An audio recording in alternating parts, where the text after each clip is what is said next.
Hi everyone, welcome back. This is our final video in the 3 mini episodes about Flemish Baroque art. The first two, of course, discuss Peter Paul Rubens, a guy who was tall in life, lived larger than life, and captured art famously at a large scale.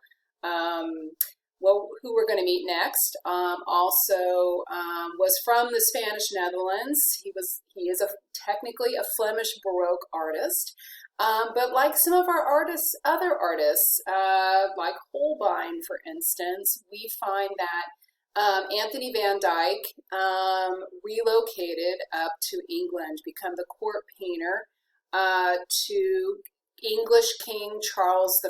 So it's not surprising that you find the king the subject of Van Dyck's art as well.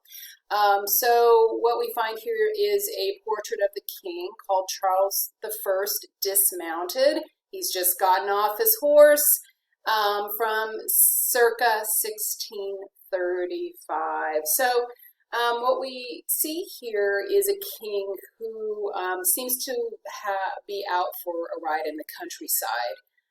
He has with him his horse, of course. Oh, I couldn't resist saying that. But a couple of his stewards or attendants along as well. This is a painting that also shows this increased presence in landscape in art. I know many of our earlier Baroque artists in Italy and Spain, for instance, we saw not so much of an emphasis on landscape. We are, going to increasingly start to see it, just like we saw abundant landscape in the Renaissance. And this is going to increase. You can see it in this particular painting. In fact, that's the River Thames in the background there. Early London, 17th century London would be in the vicinity. And what we have here is a portrait of a king who was known to be a man of short stature. In my eye, I think maybe he was more of an average size. I think he was maybe about 5 feet 4 inches. But he was no Henry VIII, right? Or Peter Paul Rubens by that matter. He didn't reach over 6 feet, which probably was unusual for men in those days anyway. But in any event, Van Dyck, you could see how, as a portrait painter, you want to portray your sovereign, right, with authority, and to perhaps diminish any kind of perception that the king is on the short side. So I playfully like to compare, the challenge to the challenge of movie directors, maybe with an actor like Tom Cruise, who actually is taller, but when you think about Tom Cruise, he is more of an average size height, and so they're often careful with how they shoot him in his movies like Mission Impossible or Top Gun or whatever, right?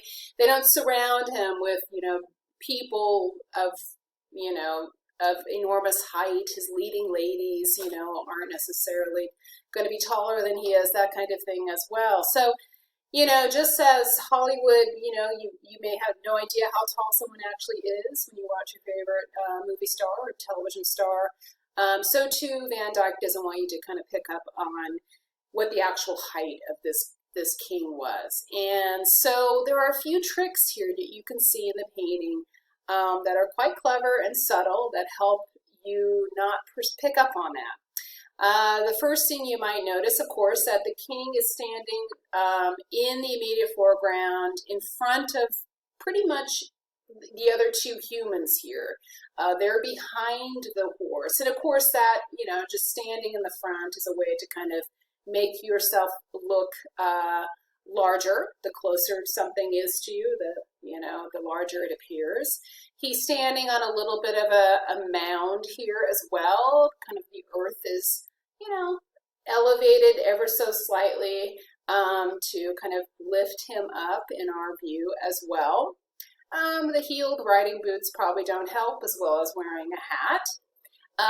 In addition, you might notice adjacent to him is his horse. Now, this beautiful horse, just a gorgeous palette there, has its head bowed, as if it's, you know, showing some kind of respect or reverence to the king.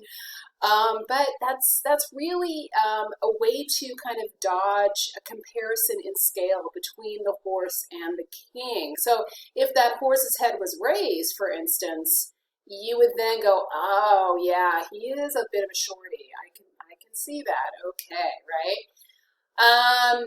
The next thing you might notice as well is if I were to show this in our classroom on our big screen, right?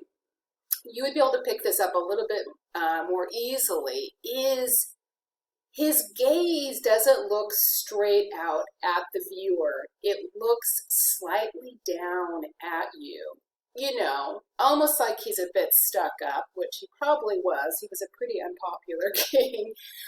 But that idea of someone looking down at you suggests that they are of a greater height, you know, just like somebody who's taller. If you're in conversation with someone who's taller than you and they look downward at you, it would imply that, you know, they're taller than you. So this is, again, another trick up Anthony Van Dyck's sleeve to make you believe, of course, that the king is a man of greater height. And height implies authority, right? Implies power, and that would be ultimately the message of the particular painting, even though it seems fairly relaxed and casual. He's not seated in his kingly throne. He's not leading an army or anything like that in battle. Instead, he seems to become a part of the English countryside, gazing out in his kind of casual riding attire at us, the viewer. A king perhaps with a message that he's in control of things, that all is well and at peace under his rule.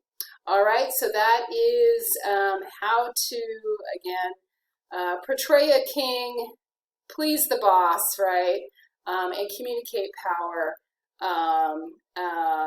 through a personal portrait, not unlike what Rubens did when he had the task of glamorizing Marie de Medici. Thanks so much. Have a super day.